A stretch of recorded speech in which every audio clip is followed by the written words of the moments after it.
ನಮಸ್ಕಾರ. ಕಾಲೇಜು ಶಿಕ್ಷಣ ಇಲಾಖೆ ಸರ್ಕಾರಿ ಪ್ರಥಮ ದರ್ಜೆ ಮಹಿಳಾ ಕಾಲೇಜು ದಾವಣಗೆರೆಯಿಂದ ನಾನು ಡಾಕ್ಟರ್ SP ನಾಗನಗೌಡ, ಸಹ ಪ್ರಾಧ್ಯಾಪಕರು, ಅರ್ಥಶಾಸ್ತ್ರ ವಿಭಾಗ.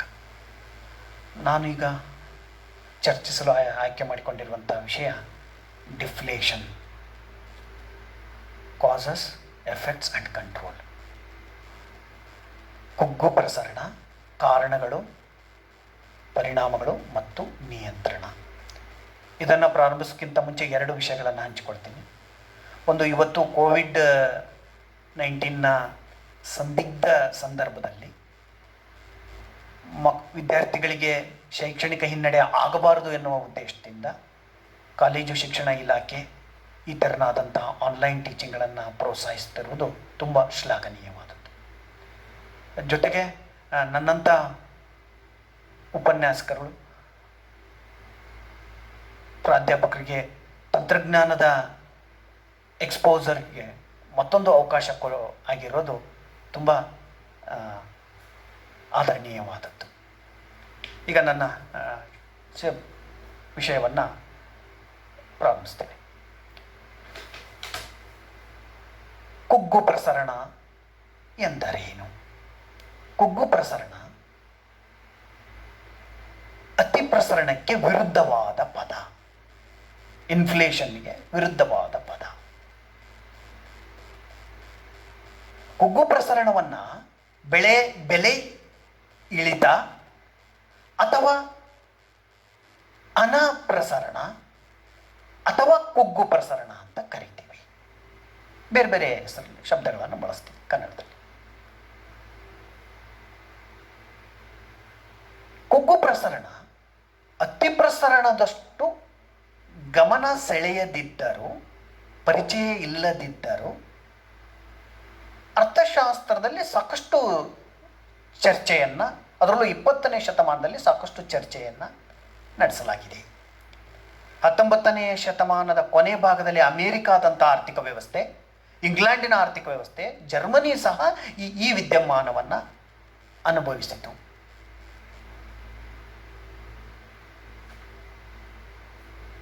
20ನೇ ಶತಮಾನದ ಅತ್ಯಂತ ಪ್ರಭಾವಶಾಲಿ ಅರ್ಥಶಾಸ್ತ್ರಜ್ಞರಾದಂಥ ಲಾರ್ಡ್ ಕೇನ್ಸ್ರವರು, ಜಾನ್ ಮೆನಾರ್ಡ್ ಕೇನ್ಸ್ರವರು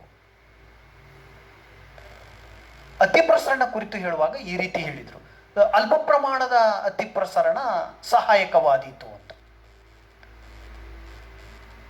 ಸಾಕಷ್ಟು ಅದು ಚರ್ಚೆಯನ್ನು ಮುಂದೆ ಖ್ಯಾತ ಅಮೇರಿಕಾದ ಆರ್ಥಿಕ ತಜ್ಞ ಮಿಲ್ಟನ್ ಫ್ರೈಡ್ಮನ್ ರವರೆಗೂ ಅದು ಚರ್ಚೆ, ವಾದ ಪ್ರತಿವಾದ ನಡೀತಾನೆ ಇತ್ತು. ಆದರೆ ಕೊನೆಗೆ ಜಾನ್ ಮೆನಾರ್ಡ್ ಕೇನ್ಸ್ ಅವರೇ ಹೇಳುವ ಹಾಗೆ, inflation is unjust and deflation is inexpedient. ಅಂದರೆ ಅತಿ ಪ್ರಸರಣ ಅನ್ಯಾಯವಾದದ್ದು, ಕುಗ್ಗು ಪ್ರಸರಣ ಅನುಚಿತವಾದದ್ದು. ಒಬ್ಬ ಅರ್ಥಶಾಸ್ತ್ರ ವಿದ್ಯಾರ್ಥಿಯಾಗಿ ನನಗೆ ಸ್ಪಷ್ಟವಾಗಿ ಎರಡೂ ವಿದ್ಯಮಾನಗಳೇನಿದಾವಲ್ಲ, ಇವು ಎರಡೂ ಕೆಟ್ಟ ಸಂಗತಿಗಳೇ. ಆದರೆ deflation is in fact worse than inflation. ಯಾಕೆ? ಅದನ್ನು ವ್ಯಾಖ್ಯಾನ ಮಾಡ್ತಾ ಅದರ ಪರಿಣಾಮ ಕಾರಣಗಳನ್ನು ನೋಡ್ತಾ ಹೋದಾಗ ಗೊತ್ತಾಗ್ತದೆ ನಮಗೆ. ಇದರ ಕುಗ್ಗು ಪ್ರಸರಣ ಎಂದರೇನು? ಸಾಮಾನ್ಯವಾಗಿ ವಿದ್ಯಾರ್ಥಿಗಳು ಇದನ್ನು 2 ಮಾರ್ಕ್ಸಿಗೆ ಕೇಳ್ತಾನೆ. ಇದನ್ನು ಎನ್ ಔಟ್ಲೈನ್ ಆಫ್ ಮನಿಯಲ್ಲಿ ಪ್ರೊಫೆಸರ್ ಜಾಫ್ರಿ ಕ್ರೋತರ್ ಬಹಳ ಸ್ಪಷ್ಟವಾಗಿ ಹೇಳ್ತಾರೆ: ಬೆಲೆಗಳು ಕುಸಿಯುತ್ತಿರುವ ಹಾಗೂ ಹಣದ ಮೌಲ್ಯ ಹೆಚ್ಚಾಗುತ್ತಿರುವ ಸನ್ನಿವೇಶವೇ ಕುಗ್ಗು ಪ್ರಸರಣ. ಬಹಳ ಸರಳವಾಗಿರುವಂಥ ವ್ಯಾಖ್ಯೆ ಇದು. ಬೆಲೆಗಳು ಕುಸಿತಾ ಇರ್ತವೆ ಅಂದರೆ ಸಹಜವಾಗಿ ಅದರ ಹಣದ ಮೌಲ್ಯ ಹೆಚ್ಚಾಗ್ತಾ ಇರ್ತದೆ. ಅಂತಹ ಸ್ಥಿತಿಯನ್ನು ನಾವು ಕುಗ್ಗು ಪ್ರಸರಣ ಅಂತ ಕರಿತೀವಿ. ಅದೇ ಇಂಗ್ಲೆಂಡಿನ ಮತ್ತೋರ್ವ ಕ್ಯಾಂಬ್ರಿಡ್ಜ್ ವಿಶ್ವವಿದ್ಯಾಲಯದ ಮತ್ತೋರ್ವ ಖ್ಯಾತ ಆರ್ಥಿಕ ತಜ್ಞರಾದಂಥ ಪ್ರೊಫೆಸರ್ AC ಪಿಗು, ಆರ್ಥರ್ ಸಿಶಿಲ್ ಪಿಗು, ಮಾರ್ಷಲ್ ರವರ ಅತ್ಯಂತ ನೆಚ್ಚಿನ ಶಿಷ್ಯರಾದಂಥ ಆರ್ಥರ್ ಸಿಶಿಲ್ ಪಿಗು ಸ್ವಲ್ಪ ಇದಕ್ಕೆ ಭಿನ್ನವಾಗಿ ವ್ಯಾಖ್ಯಾನ ಮಾಡ್ತಾರೆ. ಅದು ಬಹಳ ಹೆಸರಿಸಬಹುದಾದಂಥ ವ್ಯಾಖ್ಯೆ ಅಂತ ಅನಿಸ್ತದೆ ನನಗೆ. ಸರಕು ಸೇವೆಗಳು ಆರ್ಥಿಕ ವ್ಯವಸ್ಥೆಯಲ್ಲಿ ಹಣದ ಪೂರೈಕೆಗಿಂತ ಮಿತಿಮೀರಿ ಪೂರೈಕೆಯಾದರೆ ಬೆಲೆಗಳು ಕುಸಿಯಲು ಪ್ರಾರಂಭಿಸುತ್ತವೆ. ಇದನ್ನೇ ಕುಗ್ಗು ಪ್ರಸರಣ ಎಂದು ಕರೆಯುತ್ತೇವೆ. ಇವರು ಸ್ವಲ್ಪ ಭಿನ್ನವಾಗಿ ನೋಡ್ತಾರೆ. ಹಣದ ಅಂದರೆ ಇದನ್ನು ಸರಳೀಕೃತವಾಗಿ ಹೇಳೋದಂದರೆ, ಒಂದು ಕಡೆಗೆ ಸರಕುಗಳ ಪೂರೈಕೆಯನ್ನು ಇಟ್ಟುಕೊಳ್ತಾರೆ, ಮತ್ತೊಂದು ಅದರ ಬೇಡಿಕೆಯನ್ನು ಇಟ್ಟುಕೊಳ್ತಾರೆ. ಸರಕುಗಳ ಪೂರೈಕೆ ಸರಕುಗಳಿಗಿರುವ ಬೇಡಿಕೆಗಿಂತ ಹೆಚ್ಚಾಗಿದೆ, ಇದರಿಂದ ಬೆಲೆಗಳು ಕುಸಿತ ಕಾಣುತ್ತವೆ. ಇವೆರಡನ್ನೂ ಇಟ್ಕೊಂಡು ಸ್ವಲ್ಪ ಇದರ ವ್ಯಾಖ್ಯಾನವನ್ನು ವಿವರಿಸ್ತಾ ನೋಡೋಣ. ಬೆಲೆಗಳು ಯಾವಾಗ ಸರಕುಗಳು ಬೇಡಿಕೆಗಿಂತ ಹೆಚ್ಚಾಗಿವೆ ಅಂದಮೇಲೆ ಬೆಲೆಗಳು ಕುಸಿಯಲು ಆರಂಭಿಸ್ತವೆ. ಯಾವಾಗ ಬೆಲೆಗಳು ಕುಸಿಯಲು ಆರಂಭಿಸ್ತವೆ, ವ್ಯಾಪಾರ ವಹಿವಾಟುಗಳು ಕುಸಿಯಲು ಆರಂಭಿಸ್ತವೆ, ಉತ್ಪಾದನೆ ಕುಂಠಿತವಾಗ್ತದೆ. ಇದರಿಂದ ನಿರುದ್ಯೋಗ ಕಾಡಲಾರಂಭಿಸುತ್ತದೆ.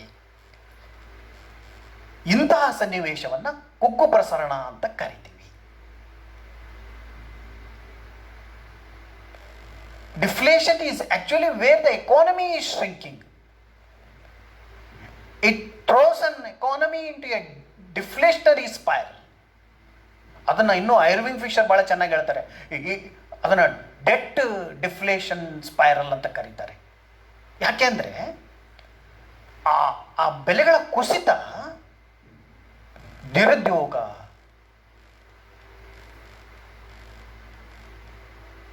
ಬೇಡಿಕೆಯ ಕುಸಿತಕ್ಕೆ, ಆದಾಯದ ಕುಸಿತಕ್ಕೆ, ವರಮಾನದ ಸಂಕುಚಿತಕ್ಕೆ ಕಾರಣವಾಗ್ತದೆ.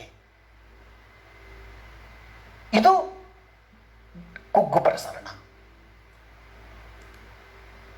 ಹಾಗಾದರೆ ಕುಗ್ಗು ಪ್ರಸರಣಕ್ಕೆ ಕಾರಣಗಳೇನು? ಸಾಮಾನ್ಯವಾಗಿ 5 ಮಾರ್ಕ್ಸಿನ ಪ್ರಶ್ನೆ ಸೆಕ್ಷನ್ ಬಿ ನಲ್ಲಿ ಕೇಳ್ತಾನೆ ಮಕ್ಕಳೇ. ನಮ್ಮ ದಾವಣಗೆರೆ ವಿಶ್ವವಿದ್ಯಾಲಯದ ಕ್ವಶನ್ ಪೇಪರ್ನ ಸೆಕೆಂಡ್ ಬಿ ಸೆಕ್ಷನ್ನಲ್ಲಿ ಬರ್ತದೆ ಈ ಪ್ರಶ್ನೆ. ಸಾಮಾನ್ಯವಾಗಿ ಈ ಪ್ರಶ್ನೆ ಬರ್ತದೆ. ಕುಗ್ಗು ಪ್ರಸರಣಕ್ಕೆ ಕಾರಣಗಳ್ಯಾವು? ಕುಗ್ಗು ಪ್ರಸರಣಕ್ಕೆ ಮೊದಲ ಕಾರಣ ಅಂತಂತಂದರೆ ಆರ್ಥಿಕ ತಜ್ಞರು ಹಲವು ಕಾರಣಗಳನ್ನು ಪಟ್ಟಿ ಮಾಡಿದ್ದಾರೆ. ಅವುಗಳಲ್ಲಿ ಪ್ರಮುಖವಾದನ್ನಷ್ಟೇ ಚರ್ಚೆ ಮಾಡೋಣ. ಮೊದಲನೇ ಕಾರಣ ಹಣದ ಪೂರೈಕೆಯಲ್ಲಿ ಕಡಿತ. ಹಣದ ಪೂರೈಕೆಯಲ್ಲಿ ಕಡಿತವಾದಾಗ, ಬೇಡಿಕೆಗಿಂತಲೂ ಕಡಿಮೆಯಾದಾಗ ಸಹಜವಾಗಿ ಬೆಲೆಗಳು ಕುಸಿಯಲು ಆರಂಭಿಸುತ್ತವೆ. ಅಂದರೆ ಆವಾಗ ಹಣದ ಮೌಲ್ಯ ಅಧಿಕವಾಗ್ತಾ ಇರ್ತದೆ. ಅಂತಹ ಸ್ಥಿತಿಗೆ ಕುಗ್ಗು ಪ್ರಸರಣಕ್ಕೆ ಈಡಾಗ್ತದೆ. ಅಂದರೆ ಜನರ ಯಾವಾಗ ಹಣದ ಪೂರೈಕೆ ಕಡಿಮೆ ಆಗ್ತದೋ, ಚಲಾವಣೆಯ ಹಣ ಕಡಿಮೆ ಆಗ್ತದೋ, ಜನರ ಕೈಯಲ್ಲಿ ಕೊಳ್ಳುವ ಶಕ್ತಿ ಕಡಿಮೆ ಆಗ್ತದೋ, ಬೇಡಿಕೆ ಕಡಿಮೆ ಆಗ್ತದೆ, ಮತ್ತಷ್ಟು ಬೆಲೆಗಳು ಕುಗ್ಗುತ್ತವೆ. ಇದು ಮೂಲಕವಾದಂಥ, ಇದು ಕಾರಣವಾಗ್ತದೆ. ಅಂದರೆ ಕರೆನ್ಸಿ ನೋಟುಗಳು ಅಥವಾ ಇನ್ನೂ ಒಂದು ಹೆಜ್ಜೆ ಮುಂದೋಗಿ ಸಾಲ ಹಣವು ಸಹ ಅದರಲ್ಲಿ ನೀಡಿಕೆಯ ಪ್ರಮಾಣದಲ್ಲಿ ಕುಸಿತ ಕಂಡು ಬಂದರೆ ಅದು ಕುಗ್ಗು ಪ್ರಸರಣಕ್ಕೆ ಕಾರಣವಾಗ್ತದೆ.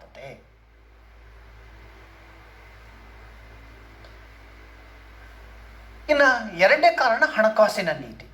ಕೇಂದ್ರ ಬ್ಯಾಂಕು ಅನುಸರಿಸುವ ನೀತಿಯನ್ನು ನಾವು ಹಣಕಾಸಿನ ನೀತಿ ಅಂತಲೂ ಕರೆದಿದ್ದೀವಿ. ಕೇಂದ್ರ ಬ್ಯಾಂಕು ದುಬಾರಿ ಹಣಕಾಸಿನ ನೀತಿಯನ್ನು ಅನುಸರಿಸಿದರೆ ಅದು ಸಹ ಹಣ ಪ್ರಸರಣಕ್ಕೆ ಕಾರಣವಾಗ್ತದೆ. ಅಂದರೆ ತುಂಬ ಬಿಗುವಿನ ಕ್ರಮಗಳನ್ನು ಕೈಗೊಂಡ್ರೆ, ಬ್ಯಾಂಕ್ ದರದ ಏರಿಕೆಯನ್ನು ಮಾಡಿದರೆ, ಕಾಯ್ದಿಟ್ಟ ಪ್ರಮಾಣದ ಏರಿಕೆಯನ್ನು ಮಾಡಿದರೆ ಜನರಲ್ಲಿ ಹರಿದು ಬರಬಹುದಾದ ಹಣದ ಹರಿವು ಕಡಿಮೆ ಆಗ್ತದೆ. ಅದರಿಂದ ಬೇಡಿಕೆ ಕುಸಿತದೆ. ಬೇಡಿಕೆ ಕುಸಿತದಿಂದ ಬೆಲೆಗಳು ಕಡಿಮೆ ಆಗ್ತವೆ, ಕುಗ್ಗು ಪ್ರಸರಣದ ಸ್ಥಿತಿಗೆ ಕಾರಣವಾಗ್ತದೆ. ಮತ್ತೊಂದು ಕಾರಣ ಅಂತಂದರೆ ರಾಜ್ಯಕೋಶ ನೀತಿಗೆ ಸಹ ಕಾರಣವಾಗ್ತದೆ. ರಾಜ್ಯಕೋಶ ನೀತಿ, ಈ ಫಿಸ್ಕಲಿಸ್ಟ್ಗಳು ಹೇಳುವ ಹಾಗೆ ಸರ್ಕಾರದಿಂದ ನಡೆಯುವಂಥ ಕಾರ್ಯಗಳು. ಅತಿಯಾದ ತೆರಿಗೆಯನ್ನು ವಿಧಿಸಿದಾಗ ಜನರ ಅತಿಯಾದ ತೆರಿಗೆಯನ್ನು ವಿಧಿಸುವುದು ಸಹ ಕುಗ್ಗು ಪ್ರಸರಣಕ್ಕೆ ಕಾರಣವಾಗ್ತದೆ. ಅತಿಯಾದ ತೆರಿಗೆಯನ್ನು ವಿಧಿಸುವುದರಿಂದ ಜನರ ಕೈಯಲ್ಲಿರಬಹುದಾದ ಹಣದ ಹರಿವು ಸರ್ಕಾರದ ಕಡೆಗೆ ಆಗ್ತದೆ, ಹರಿದೋಗ್ತದೆ. ಇದರಿಂದ ಬೇಡಿಕೆ ಕಡಿಮೆ ಆಗ್ತದೆ, ಆರ್ಥಿಕ ವ್ಯವಸ್ಥೆ ಕುಸಿತಕ್ಕೆ ಕಾರಣವಾಗ್ತದೆ. ಸಾರ್ವಜನಿಕ ವೆಚ್ಚವನ್ನೇನಾದರೂ ಸರ್ಕಾರ ಕಡಿತಗೊಳಿಸಿದರೆ ಅದು ಕುಗ್ಗು ಪ್ರಸರಣಕ್ಕೂ ಕಾರಣವಾಗ್ತದೆ. ಅಂದರೆ ಜನರಲ್ಲಿ ಬರಬಹುದಾದಂಥ ಮನ್ರೇಗಾದಂಥ ದೊಡ್ಡ ಕಾರ್ಯಕ್ರಮದಲ್ಲಿ ಏನಾದರೂ ಹಣದ ಪ್ರಮಾಣದ ಹರಿವು ಬರಲಿಲ್ಲ ಅಂದರೆ, ಸಾರ್ವಜನಿಕ ವೆಚ್ಚ ಕಡಿಮೆ ಆದರೆ ಅದು ಸಹ ಬೇಡಿಕೆಯ ಕುಸಿತಕ್ಕೆ ಕಾರಣ ಆಗ್ಬೋದು. ಅದು ಮುಂದೆ ಬೆಲೆ ಇಳಿತಕ್ಕೆ ಕಾರಣ ಆಗ್ಬೋದು. ಇನ್ನು ಮತ್ತೊಂದು ಕಾರಣ ಉತ್ಪಾದನೆಯಲ್ಲಿ ಹೆಚ್ಚಳ. ದಿಢೀರ್ನೆ ಉತ್ಪಾದನೆಯಲ್ಲಿ ಏನಾದರೂ ಹೆಚ್ಚಳ ಕಂಡು ಬಂದರೆ, ಬೇಡಿಕೆಗಿಂತ ಹೆಚ್ಚು ಕಂಡು ಬಂದರೆ ಸಹಜವಾಗಿ ಕುಗ್ಗು ಪ್ರಸರಣಕ್ಕೆ ಕಾರಣ ಆಗ್ಬೋದು. ಹಾಗಾದರೆ ಬೆಲೆ ಕುಸಿತ, ಮಿತಿಮೀರಿದ ಬೆಲೆ ಏರಿಕೆ ಸಹ ಕ್ಷಮಿಸಿ ಬೇಡಿಕೆ ಕುಸಿತ ಸಹ ಈ ತೆರನಾದಂಥ ಅವಘಡಕ್ಕೆ ಕಾರಣವಾಗ್ತದೆ. ಹಾಗಾದರೆ ಮತ್ತೊಂದು ಪ್ರಶ್ನೆಗೆ ಬರೋಣ. Does this deflation hurt the economy? Does this deflation affect the economy? ಕುಗ್ಗು ಪ್ರಸರಣ ಆರ್ಥಿಕತೆಯ ಮೇಲೆ ಯಾವ ಪರಿಣಾಮಗಳನ್ನು ಬೀರುತ್ತದೆ? ಸಾಮಾನ್ಯವಾಗಿ ಇದು 10 ಮಾರ್ಕ್ಸಿನ ಪ್ರಶ್ನೆ ಮಕ್ಕಳೇ. ಸೆಕ್ಷನ್ ಸಿ ನಲ್ಲಿ ಕೇಳ್ತಾರೆ ಇದನ್ನು.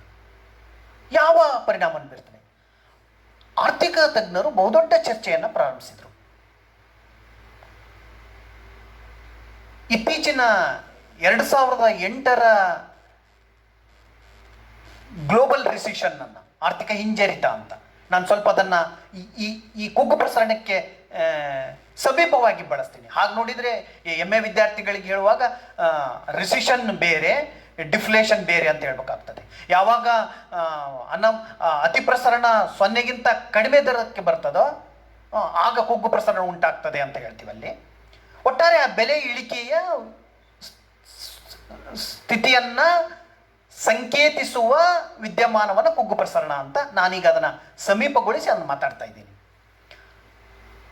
ಅಂದರೆ ಆರ್ಥಿಕತೆ ಆ ಸಂದರ್ಭದಲ್ಲಿ ಎಲ್ಲರೂ ಈ ರಿಸಿಷನ್ನ ಸಂದರ್ಭದಲ್ಲಿ ಜಗತ್ತು, ವಿಶ್ವ ಅನುಭವಿಸಿದಂಥ ಸ್ಥಿತಿಗಳೇನು, ಏನೇನು ಪರಿಣಾಮಗಳಾದವು ಅಂತ ನಾವು ಒಂದು ಸ್ವಲ್ಪ ಅದನ್ನು ಗಮನದಲ್ಲಿಟ್ಕೊಂಡು ನೋಡಿದರೆ ನಮಗೆ ಕುಗ್ಗು ಪ್ರಸರಣದ ಪರಿಣಾಮ ಏನು ಎಂಬುದು, ಅದರ ಗಂಭೀರತೆ ಏನು ಅನ್ನೋದು ಅರ್ಥ ಆಗ್ತದೆ.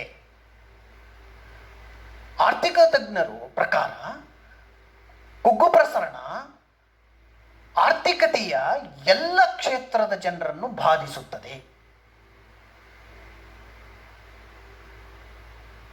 ಕೆಲವೊಂದು ವರ್ಗಗಳನ್ನು ತಕ್ಕ ಮಟ್ಟಿಗೆ ಪ್ರಯೋಜನಕ್ಕೆ ಒಳಗಾದರೂ ಸಹಿತ ಅದರ ಒಟ್ಟಾರೆ ಪರಿಣಾಮದ ಗಂಭೀರತೆಯನ್ನು ಕುರಿತು ಆರ್ಥಿಕ ತಜ್ಞರು ವಿಸ್ತೃತವಾಗಿ ಚರ್ಚೆಯನ್ನು ಪ್ರಾರಂಭಿಸಿದ್ದಾರೆ. ಹಾಗಾದರೆ ಆ ಚರ್ಚೆಯನ್ನು ನಾವು 3 ವಲಯಕ್ಕೆ ಸೀಮಿತಗೊಳಿಸಿ ಮಾತನಾಡೋಣ. ಒಂದು, ಕುಗ್ಗು ಪ್ರಸರಣ ಉತ್ಪಾದನೆಯ ಮೇಲೆ ಹೇಗೆ ಪರಿಣಾಮ ಬೀರ್ತದೆ. ಎರಡನೇ, ಬಹುದೊಡ್ಡ ಆರ್ಥಿಕತೆಯ ಭಾಗವಾದಂಥ ವಿತರಣೆ ಮೇಲೆ ಹೇಗೆ ಪರಿಣಾಮ ಬೀರ್ತದೆ, ಮತ್ತು ಇತರ ಪರಿಣಾಮಗಳೇನಿರ್ತವೆ ಅಂತ ಒಟ್ಟಾರೆಯಾಗಿ ಚರ್ಚೆ ಮಾಡೋಣ. ಮೊದಲನೆಯದು ಉತ್ಪಾದನೆಗೆ ತಗೊಳ್ಳೋಣ. ಉತ್ಪಾದನೆಗೆ ತಗೊಂಡ್ರೆ, ಉತ್ಪಾದನೆಯಲ್ಲಿ ಸಾಮಾನ್ಯವಾಗಿ ಉತ್ಪಾದನೆಯನ್ನು ಕುರಿತು ಮಾತನಾಡುವಾಗ ಹಣದ ಕುಗ್ಗುವಿಕೆ ಉತ್ಪಾದಕರು ಮತ್ತು ವ್ಯಾಪಾರಿಗಳ ಮೇಲೆ ಪ್ರತಿಕೂಲವಾದಂಥ ಪರಿಣಾಮವನ್ನು ಉಂಟು ಮಾಡ್ತದೆ. ಬೆಲೆ ಒಂದೇ ಸಮನೆ ಇಳಿಯುತ್ತಾ ಇರುವಂತಹ ಸಂದರ್ಭದಲ್ಲಿ ಉತ್ಪಾದಕರ, ವ್ಯವಹಾರದ ವರ್ಗದ ಜನತೆಯ ಲಾಭ ಕುಸಿತ ಹೋಗ್ತದೆ. ಹೀಗೆ ಉತ್ಪಾದನೆಯ ಕುಸಿತ ಉದ್ಯೋಗಾವಕಾಶಗಳಿಂದ ವಂಚಿತರಾಗಲಿಕ್ಕೆ ಕಾರಣವಾಗ್ತದೆ. ಉದ್ಯೋಗ ಕುಸಿತದಿಂದ ವರಮಾನ ಕಡಿಮೆ ಆಗ್ತದೆ, ಆದಾಯ ಕಡಿಮೆ ಆಗ್ತದೆ, ವ್ಯವಹಾರಗಳು ಸ್ಥಗಿತಗೊಳ್ತವೆ. ಒಟ್ಟಾರೆ ಆರ್ಥಿಕ ವ್ಯವಸ್ಥೆಯಲ್ಲಿ ನಿರಾಶೆ, ನಕಾರಾತ್ಮಕ ಆಲೋಚನೆಗಳು ಕಂಡು ಬರ್ತವೆ. ಇನ್ನು ಎರಡನೇ ಭಾಗ, ಆರ್ಥಿಕತೆಯ ಎರಡನೇ ಭಾಗವಾದಂಥ ವಿತರಣೆ ಮೇಲೆ ಏನು ಪರಿಣಾಮ ಬೀರುತ್ತೆ ಅಂತ ನೋಡೋಣ. ವಿತರಣೆ ಅಂದರೆ ಆದಾಯದ ವಿತರಣೆ, ಆದಾಯದ ಹಂಚಿಕೆಯ ವಿತರಣೆ. ಸಾಮಾನ್ಯವಾಗಿ ಅರ್ಥವ್ಯವಸ್ಥೆಯ ಪ್ರತಿಯೊಂದು ವರ್ಗ ಕುಗ್ಗು ಪ್ರಸರಣದಿಂದ ನಷ್ಟಕ್ಕೆ ಒಳಗಾಗುವುದು ಸಹಜ. ಯಾಕಂದ್ರೆ ಯಾವ ಆರ್ಥಿಕ ಚಟುವಟಿಕೆಗಳಲ್ಲೂ ಉತ್ಸಾಹ ಇರುವುದಿಲ್ಲ, ನಿರಾಶೆ ಮನೆ ಮಾಡಿರ್ತದೆ. ಇಂತಹ ಸಂದರ್ಭದಲ್ಲಿ ಪ್ರತಿಯೊಂದು ವರ್ಗದ ಮೇಲೆ ಆಗುವ ಪರಿಣಾಮ ಏನಿದೆಯಲ್ಲ ಅದು ಆತಂಕಮಯವಾಗಿರ್ತದೆ. ಇದರಲ್ಲಿ ಸ್ವಲ್ಪ ಎಕ್ಸೆಪ್ಷನ್ ಅಂತಂದ್ರೆ ಸ್ಥಿರ ಆದಾಯ ವರ್ಗ ಏನಿದೆಯಲ್ಲ ಅವರು ಕೆಲವು ಸಮಯದವರೆಗೆ ಪ್ರಯೋಜನವನ್ನು ಪಡೀತಾರೆ. ಈಗ ಒಂದೊಂದೇ ವರ್ಗವನ್ನು ನೋಡ್ತಾ ಹೋಗೋಣ. ಉತ್ಪಾದಕರು ಮತ್ತು ವ್ಯಾಪಾರಿಗಳ ಮೇಲೆ ಏನಾಗುತ್ತೆ ಅಂತ. ಬೆಲೆ ಇಳಿಕೆಯಿಂದ ಬೆಲೆ ಇಳಿಕೆಯಿಂದ ಹೂಡಿಕೆಯನ್ನು ನಿಲ್ಲಿಸ್ತಾರೆ. ಇದರ ಪರಿಣಾಮ ವ್ಯಾಪಾರಿಗಳು, ವರ್ತಕರು, ಅವರುಗಳ ಮಾರಾಟ ಪ್ರಮಾಣ ಕಡಿಮೆಯಾಗ್ತದೆ. ಸಹಜವಾಗಿ ಲಾಭ ಕಡಿಮೆ ಆಗ್ತದೆ, ನಂತರದ ಹೂಡಿಕೆ ಕಡಿಮೆ ಆಗ್ತದೆ. ಇದರಿಂದ ಆರ್ಥಿಕ ವ್ಯವಸ್ಥೆಯಲ್ಲಿ ನಿರಾಶೆ ಮನೆ ಮಾಡ್ತದೆ. ಇನ್ನು ಮತ್ತೊಂದು ಪ್ರಮುಖವಾದಂಥ ವರ್ಗ ರೈತ ವರ್ಗಕ್ಕೆ ಬರೋಣ. ರೈತ ವರ್ಗ ಅಥವಾ ಕೃಷಿ ಕ್ಷೇತ್ರಗಳ ಬೆಲೆಗಳು ಕುಸಿತ ಗಂಭೀರವಾದಂಥ ಪರಿಣಾಮವನ್ನು ಬೀರ್ತವೆ. ಕೃಷಿಗೆ ನಮಗೆ ಗೊತ್ತಿರುವ ಸಾಮಾನ್ಯ ತಿಳುವಳಿಕೆ ಏನು ಅಂದರೆ, ಕೃಷಿಗೆ ತಗಲುವ ನಮ್ಮಂಥ ದೇಶಗಳಲ್ಲಿ, ಅದರಲ್ಲೂ ಕೃಷಿಗೆ ತಗಲುವ ಉತ್ಪಾದನಾ ವೆಚ್ಚ ಸಾಮಾನ್ಯವಾಗಿ ಹೆಚ್ಚಾಗಿರ್ತದೆ. ಅಂತಹ ಸಂದರ್ಭದಲ್ಲಿ ಬೆಲೆಗಳ ಕುಸಿತ ಮತ್ತಷ್ಟು ರೈತಾಪಿ ವರ್ಗವನ್ನು ಆತಂಕಕ್ಕೆ ಈಡು ಮಾಡ್ತದೆ. ಬೆಲೆಗಳು ಕುಸಿದಾಗ ಅವುಗಳನ್ನು ದಾಸ್ತಾನು ಇಟ್ಟುಕೊಳ್ಳುವಂಥ ಸಂಗ್ರಹ ಸಾಮರ್ಥ್ಯ ನಮ್ಮಂಥ ದೇಶಗಳಲ್ಲಿ ನಮ್ಮಂಥ ರೈತರಿಗೆ ಕಷ್ಟಕರವಾದದ್ದು. ಬಹುತೇಕ ರೈತರು ಸಾಲಗಾರರಾಗಿರೋದ್ರಿಂದ ಈ ಬೆಲೆಗಳ ಕುಸಿತದಿಂದ ಮತ್ತಷ್ಟು ಗಂಭೀರವಾದಂಥ ದುಷ್ಪರಿಣಾಮಕ್ಕೆ ಒಳಗಾಗ್ತಾರೆ. ಇನ್ನು ಕೂಲಿ ಕಾರ್ಮಿಕರಿಗೆ ಬರೋಣ. ಹಣದ ಕುಗ್ಗುವಿಕೆಯಿಂದ ಕೂಲಿ ಕಾರ್ಮಿಕರಿಗೆ ಸ್ವಲ್ಪ ಮಟ್ಟಿಗೆ ಅನುಕೂಲವಾಗುವುದು ಸತ್ಯ. ಈ ಸಂದರ್ಭದಲ್ಲಿ ಅವರ ವೇತನ ಸ್ಥಿರವಾಗಿದ್ದರೆ ಹಣದ ಕೊಳ್ಳುವ ಶಕ್ತಿ ಹೆಚ್ಚಾಗಿರ್ತದೆ. ಅವಾಗ ಸರಕು ಸೇವೆಗಳ ಪ್ರಮಾಣ ಮೊದಲಿಗಿಂತಲೂ ಹೆಚ್ಚು ಕೊಟ್ಕೊಳ್ತಾರೆ. ಹಾಗಾಗಿ ಆ ವರ್ಗಕ್ಕೆ ಸ್ವಲ್ಪ ಸಮಯದವರೆಗೆ ಅನುಕೂಲ ಆಗ್ತದೆ. ಆದರೆ ಒಂದು ಸಾಮಾನ್ಯ ತಿಳುವಳಿಕೆ ಏನು ಅಂದರೆ, ಯಾವಾಗ ಬೆಲೆಗಳು, ಲಾಭಗಳು, ಹೂಡಿಕೆ ಕಡಿಮೆ ಆಗ್ತಾ ಬಂದಾಗ ಕಾಲಾಂತರದಲ್ಲಿ ಕೂಲಿಯ ದರವು ಕಡಿಮೆಯಾಗುವುದು ಸಹಜ. ಇನ್ನು ಮಧ್ಯಮ ವರ್ಗದವರು ನೋಡೋಣ. ನಮ್ಮಂಥ ದೇಶದಲ್ಲಿ ಮಧ್ಯಮ ವರ್ಗ ಅತ್ಯಂತ ಬೃಹತ್ತಾದಂಥ ವರ್ಗ ಇದು. ಇವರಿಗೆ ಸ್ವಲ್ಪ ಹೆಚ್ಚು ಕಡಿಮೆ ಸ್ಥಿರ ಆದಾಯ ಉಳ್ಳಂಥ ಜನ. ಹಾಗಾಗಿ ತಕ್ಕ ಮಟ್ಟಿಗೆ ಇವರಿಗೂ ಸಹ ಮಧ್ಯಮ ವರ್ಗದವರಿಗೆ ಅನುಕೂಲವಾಗ್ತದೆ. ಬೆಲೆ ಇಳಿದಂತೆ ಅವರ ವಾಸ್ತವಿಕ ಆದಾಯ ಹೆಚ್ಚಾಗ್ತದೆ. ಆದರೆ ಬೆಲೆಗಳು ಇಳಿದಂತಲ್ಲ, ವ್ಯಾಪಾರ ಉತ್ಪಾದನೆ ಕಡಿಮೆಯಾಗುವುದರಿಂದ ಅನೇಕರು ತಮ್ಮ ಕೆಲಸಗಳನ್ನು ಕಳೆದುಕೊಳ್ತಾರೆ. ಉದ್ಯೋಗ ನಷ್ಟ ಉಂಟಾಗ್ತದೆ. ಈ ಉದ್ಯೋಗ ನಷ್ಟ ಅಥವಾ ಕಡಿಮೆ ಸಂಬಳಕ್ಕೆ, ಕಡಿಮೆ ಕೂಲಿಗೆ ಕಾರ್ಯನಿರ್ವಹಿಸಬೇಕಾದಂಥ ಸಂದಿಗ್ಧ ಸ್ಥಿತಿ ಬರ್ತದೆ. ಕಾಯಂ ಉದ್ಯೋಗಿಗಳಿಗೆ ಹೆಚ್ಚಿನ ಅನುಕೂಲವಾದರೂ ಸಹಿತ ಅಸಂಘಟಿತ ವಲಯದಲ್ಲಿ ಬೆಲೆಗಳ ಇಳಿಕೆಯಿಂದ ಸ್ವಲ್ಪ ಮಟ್ಟಿಗೆ ಅನುಕೂಲವಾದರೂ ಸಹ ಆದಾಯದ ಏರಿಳಿತ ಇರೋದರಿಂದ, ಆದಾಯ ಕುಸಿತ ಇರೋದರಿಂದ, ಹೂಡಿಕೆ ಕಡಿಮೆ ಆಗೋದರಿಂದ ಗಂಭೀರವಾದಂಥ ದುಷ್ಪರಿಣಾಮ ಉಂಟಾಗ್ತದೆ. ಇನ್ನು ನೆಕ್ಸ್ಟ್ ಬಹಳ ಪ್ರಮುಖವಾದದ್ದು ಚರ್ಚೆ ಅಂತಂದರೆ ಸಾಲಗಾರರು ಮತ್ತು ಸಾಲಿಗರ ಮೇಲೆ ಆಗುವಂಥ ಪರಿಣಾಮ. ಈ ಸಾಲಗಾರರು ಅಂತಂದರೆ ಸಾಲ ಪಡೆದವರು, ಡೆಟ್ಟರ್ಸ್, ಮತ್ತು ಸಾಲಿಗರು ಅಂತಂದರೆ ಸಾಲವನ್ನು ನೀಡುವವರು, ಬಂಡವಾಳಗಾರರು. ಸಾಲಗಾರರು ಏನಿದೆಲ್ಲ ಕುಗ್ಗು ಪ್ರಸರಣದಿಂದ ನಷ್ಟ ಅನುಭವಿಸ್ತಾರೆ. ಯಾಕೆ ಅಂತ ನೋಡೋಣ. ಬೆಲೆಗಳು ಹೆಚ್ಚಳ, ಈಗ ಕುಗ್ಗು ಪ್ರಸರಣದಲ್ಲಿ ಬೆಲೆಗಳು ಕಡಿಮೆ ಆಗ್ತವೆ ಅಂತ ಹೇಳಿದೆ. ಇವರು ಸಾಲ ತಂದಿರೋದು ಯಾವಾಗ? ಬೆಲೆಗಳು ಹೆಚ್ಚಳವಿದ್ದಾಗ. ಬೆಲೆಗಳು ಹೆಚ್ಚಳವಿದ್ದಾಗ ಸಾಲ ತಂದಿರೋದ್ರಿಂದ ಈಗ ಬೆಲೆಗಳು ಕಡಿತವಾದಾಗ ಹಣದ ಮೌಲ್ಯ ಹೆಚ್ಚಾಗಿರ್ತದೆ. ಹಣದ ಮೌಲ್ಯ, ಹೆಚ್ಚಿನ ಮೌಲ್ಯದ ಹಣವನ್ನು ಅವರು ಸಾಲ ಮರುಪಾವತಿ ಮಾಡಬೇಕಾದ ಸಂದರ್ಭದಲ್ಲಿ ನೀಡಬೇಕಾಗ್ತದೆ. ಹಾಗಾಗಿ ಸಾಲಗಾರರು ಕುಗ್ಗು ಪ್ರಸರಣದಿಂದ ನಷ್ಟವನ್ನು ಅನುಭವಿಸುತ್ತಾರೆ. ಇನ್ನು ಮತ್ತೊಂದು ಅಂತ, ಅದಕ್ಕೆ ಎಲ್ಲೋ ಒಂದು ಕಡೆ ಕೇಳಿದ್ದೀನಿ, debt is the big problem and deflation is its worst enemy ಅಂತ. ಆ ಸಂದರ್ಭದಲ್ಲಿ ಇನ್ನು ನೆಕ್ಸ್ಟ್ ಸರ್ಕಾರದ ಮೇಲೆ ಏನು ಪರಿಣಾಮ ಬೀರುತ್ತೆ ಅಂತ ನೋಡೋಣ. ಸರ್ಕಾರದ ಮೇಲೆ ಕುಗ್ಗು ಪ್ರಸರಣದಂಥ ಸಂದರ್ಭದಲ್ಲಿ ಸರ್ಕಾರದ ತೆರಿಗೆ ಆದಾಯ ಕಡಿಮೆ ಆಗ್ತದೆ. ನಂತರದಲ್ಲಿ ಇದರ ಪರಿಣಾಮವಾಗಿ ಸರ್ಕಾರದ ಸಾರ್ವಜನಿಕ ವೆಚ್ಚ ಕಡಿಮೆ ಆಗ್ತದೆ. ಸಾರ್ವಜನಿಕ ವೆಚ್ಚದಿಂದ ಉಂಟಾಗಬಹುದಾದ ಉದ್ಯೋಗಗಳು ಕುಂಠಿತವಾಗ್ತವೆ. ಒಟ್ಟಾರೆ ಕೊರತೆ ಧನ ವಿನಿಯೋಗದಂಥ ಕ್ರಮಗಳಿಗೆ ಸರ್ಕಾರ ಮೊರೆ ಹೋಗಬೇಕಾಗ್ತದೆ. ಹಾಗಾಗಿ ಸರ್ಕಾರದ ದೃಷ್ಟಿಯಿಂದಲೂ ಅಷ್ಟು ಗಂಭೀರವಾದಂಥ ಪರಿಣಾಮ ಕುಗ್ಗು ಪ್ರಸರಣದಿಂದ ಎದುರಿಸಬೇಕಾಗ್ತದೆ. ಇನ್ನು ಮತ್ತೊಂದು ಸಾಮಾಜಿಕ ಪರಿಣಾಮಗಳನ್ನು ನೋಡೋಣ. ಯಾವಾಗ ಕುಗ್ಗು ಪ್ರಸರಣದಲ್ಲಿ ಬೆಲೆಗಳು ಇಳಿತವೆ ಅನ್ನೋದು ಕಂಡು ಬರ್ತದೋ, ಆದರೆ ಅದರ ಜೊತೆಗೆ ಬೇಡಿಕೆ ಕುಸಿತ ಇರುತ್ತೆ, ಹೂಡಿಕೆ ಕುಸಿತ ಇರುತ್ತೆ, ಉತ್ಪಾದನೆ ಕುಸಿತ ಇರುತ್ತೆ, ಉದ್ಯೋಗಗಳ ನಷ್ಟ ಇರುತ್ತೆ ಅಂತಂದಾಗ ಕೈಗಾರಿಕಾ ವ್ಯಾಜ್ಯಗಳು ಉಂಟಾಗ್ತವೆ, ಕೈಗಾರಿಕಾ ತಂಟೆಗಳು ಉಂಟಾಗ್ತವೆ. ಕೂಲಿ ಕಡಿತ ನಾವು ಹಿಂದಾಗಲೇ ನೋಡಿದ್ದೀವಿ. ಸಂಪ್ರದಾಯ ಉದ್ಯೋಗ ಸಿದ್ಧಾಂತದಲ್ಲಿ ಕೂಲಿ ಕಡಿತದ ಬಹುದೊಡ್ಡ ದೋಷನೇ ಅದು. ಕೂಲಿ ಕಡಿತ ಸಿದ್ಧಾಂತ ಗಲಭೆ, ಸ್ಟ್ರೈಕು ಇಂತಹ ಕ್ರಮಗಳಿಗೆ ಕಾರಣವಾಗ್ತದೆ. ಹಾಗಾಗಿ ಕುಗ್ಗು ಪ್ರಸರಣ ಹಣದುಬ್ಬರಕ್ಕಿಂತ, ಅಂದರೆ ಅತಿ ಪ್ರಸರಣಕ್ಕಿಂತ, ಇನ್ಫ್ಲೇಷನ್ಗಿಂತ ತುಂಬ ಮಾರಕವಾದದ್ದು. ಇನ್ನು ಮೂರನೇ ಟಾಪಿಕ್ಗೆ ಬರೋಣ. ಕುಗ್ಗು ಪ್ರಸರಣವನ್ನು ಹೇಗೆ ನಿಯಂತ್ರಿಸಬೇಕು? ವಿದ್ಯಾರ್ಥಿಗಳೇ, ಇದನ್ನು ಸಾಮಾನ್ಯವಾಗಿ 10 ಮಾರ್ಕ್ಸಿಗೆ ಸೆಕ್ಷನ್ ಸಿ ನಲ್ಲಿ ಕೇಳ್ತಾನೆ. ಕುಗ್ಗು ಪ್ರಸರಣವನ್ನು ನಿಯಂತ್ರಿಸುವುದು ಹೇಗೆ? ಆರ್ಥಿಕ ತಜ್ಞರು, ಅದರಲ್ಲೂ 20ನೇ ಶತಮಾನದಲ್ಲಿ ವಿಶೇಷವಾಗಿ ಈ ಚರ್ಚೆ ಪ್ರಾರಂಭ ಆಯಿತು. ಕುಗ್ಗು ಪ್ರಸರಣದಂಥ ಕ್ರಮಗಳು, ಅದರಲ್ಲೂ ಇತ್ತೀಚೆಗೆ ಗ್ಲೋಬಲ್ ರಿಸೆಷನ್ ಆದಂಥ ಸಂದರ್ಭದಲ್ಲಿ, ಅಥವಾ 1990ರ ದಶಕದಲ್ಲಿ ಜಪಾನ್ ಎದುರಿಸಿದಂಥ ಕುಗ್ಗು ಪ್ರಸರಣದ ಸಂದರ್ಭದಲ್ಲಿ, ಮೊನ್ನೆಯ ಆರ್ಥಿಕ ಹಿಂಜರಿತದಲ್ಲಿ, ಅಥವಾ ಇವತ್ತಿನ ಪರಿಸರದಲ್ಲಿ, ಇವತ್ತು ಕೋವಿಡ್-19ನ ಪರಿಸ್ಥಿತಿಯಲ್ಲೂ ಸಹ, ಈ ಹಿನ್ನಡೆಯ ಸಂದರ್ಭದಲ್ಲೂ, ಸಂದಿಗ್ಧ ಸಂದರ್ಭದಲ್ಲೂ ಸಹ ಇದರ ನಿಯಂತ್ರಣ ಹೇಗೆ ಎನ್ನುವಂಥ ಚರ್ಚೆ ತುಂಬ ಅಗತ್ಯವಾಗಿದೆ. ಆರ್ಥಿಕ ತಜ್ಞರು ಪ್ರಮುಖವಾಗಿ 3 ಕ್ರಮಗಳನ್ನು ಸೂಚಿಸಿದ್ದಾರೆ. 1 ಹಣಕಾಸಿನ ಕ್ರಮಗಳು, 2 ವಿತ್ತೀಯ ಕ್ರಮಗಳು, 3ನೇದು ಇತರ ಕ್ರಮಗಳು.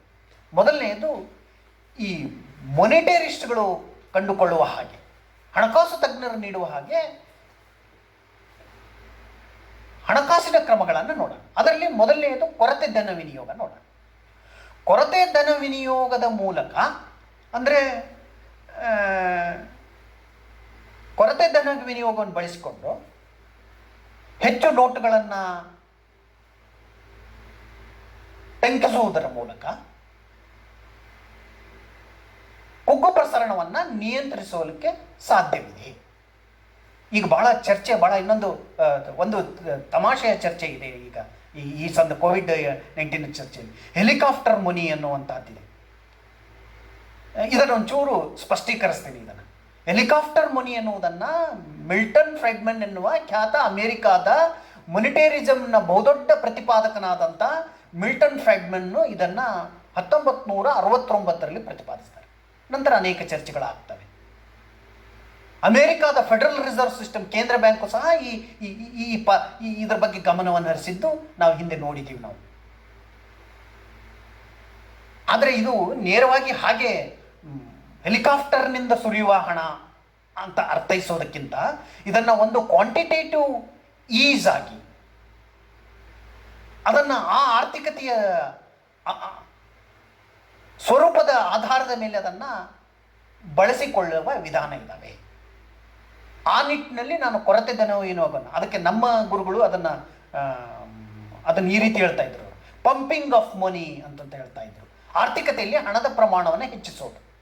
ಆಗ ಜನತೆಯ ಹಣದ ಹರಿವು, ಜನರ ಕೈಯಲ್ಲಿ ಹರಿಯಬಹುದಾದಂಥ ಹಣದ ಹರಿವು ಹೆಚ್ಚಾಗ್ತದೆ. ಅದರಿಂದ ಬೇಡಿಕೆ ಹೆಚ್ಚುತ್ತದೆ. ಬೇಡಿಕೆ ಹೆಚ್ಚುವುದರಿಂದ ಬೆಲೆಗಳು ಹೆಚ್ಚುತ್ತವೆ. ಕುಗ್ಗು ಪ್ರಸರಣ ನಿಯಂತ್ರಣಕ್ಕೆ ಬರ್ತದೆ. ಈ ತೆರನಾದಂಥ ಒಂದು ವಾದನೂ ಇದೆ.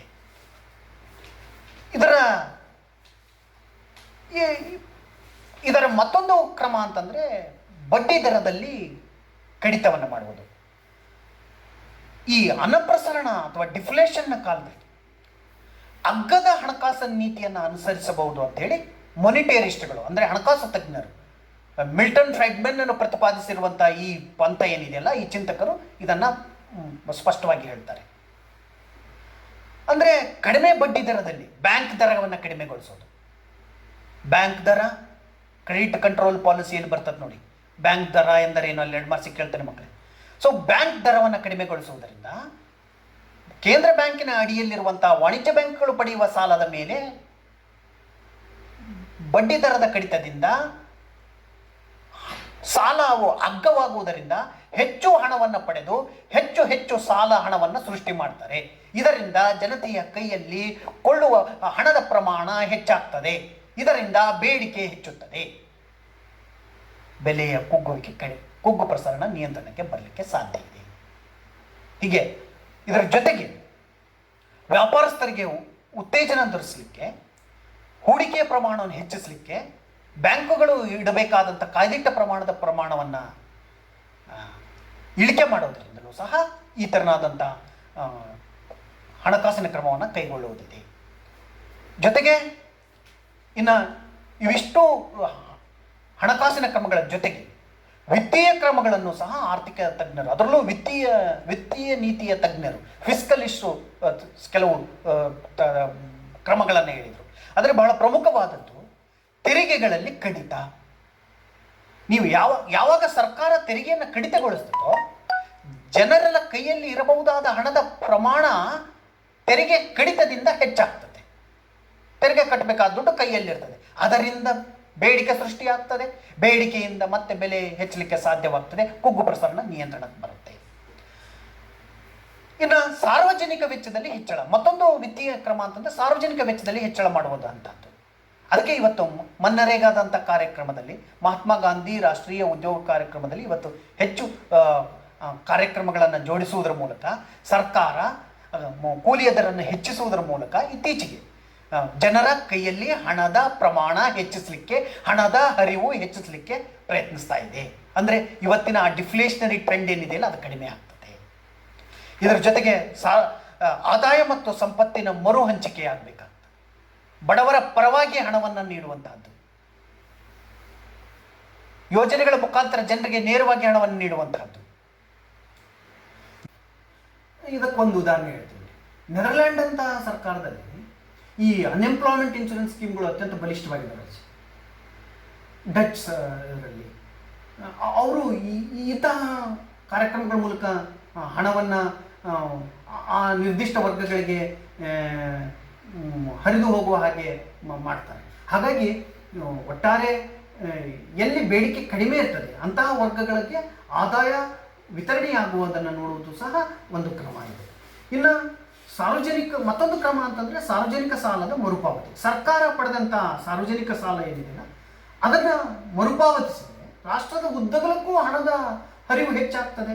ನಾವು ಹಿಂದೆ NSC ಕೊಡ್ತಿದ್ವಲ್ಲ, ಅಥವಾ ಕಿಸಾನ್ ಪತ್ರಗಳೇನಿದ್ವಲ್ಲ ಅವುಗಳ ಮುಖಾಂತರ ಏನು ಹಣ ಹೋಗಿತ್ತಲ್ಲ ಆ ಹಣ ವಾಪಸ್ ಬಂದರೆ ಆ ಹಣದ ಹರಿವು ಹೆಚ್ಚಾಗ್ತದೆ. ಅದರಿಂದ ಜನರ ಕೈಯಲ್ಲಿ ಹಣದ ಪ್ರಮಾಣ ಹೆಚ್ಚಾಗ್ತದೆ. ಅದರಿಂದ ಬೇಡಿಕೆ ಉಂಟಾಗ್ತದೆ. ಬೆಲೆಗಳ ಹೆಚ್ಚಾಗ್ತಲಿಕ್ಕೆ ಸಾಧ್ಯ ಆಗ್ತದೆ. ಕುಗ್ಗು ಪ್ರಸರಣ ನಿಯಂತ್ರಣಕ್ಕೆ ಬರ್ತದೆ. ಈ ಎಲ್ಲ ಕ್ರಮಗಳ ಜೊತೆಗೆ ಇತರ ಕ್ರಮಗಳು ಅಂತಂದರೆ ದೇಶದ ರಫ್ತನ್ನು ಹೆಚ್ಚಿಸುವುದರ ಮೂಲಕ, ಆಮದು ಪ್ರಮಾಣವನ್ನು ಕಡಿತಗೊಳಿಸುವುದರ ಮೂಲಕ, ಅಥವಾ ಆಮದು ಬದಲಿ ನೀತಿಯನ್ನು ಅನುಸರಿಸುವುದರ ಮೂಲಕ ಈ ಹಣಕಾಸಿನ ನೀತಿ ಮತ್ತು ವಿತ್ತೀಯ ನೀತಿ, ಹಣಕಾಸಿನ ಕ್ರಮಗಳು ಮತ್ತು ವಿತ್ತೀಯ ಕ್ರಮಗಳನ್ನು ಜೊತೆಯಾಗಿ ಇತರ ಕ್ರಮಗಳನ್ನು ಸೇರಿಸಿಕೊಂಡು ಪರಿಣಾಮಕಾರಿಯಾಗಿ ಜಾರಿಗೆ ತಂದರೆ ಕುಗ್ಗು ಪ್ರಸರಣ ನಿಯಂತ್ರಣವಾಗ್ತದೆ ಎನ್ನುವುದು ಆರ್ಥಿಕ ತಜ್ಞರ ಅಭಿಮತ.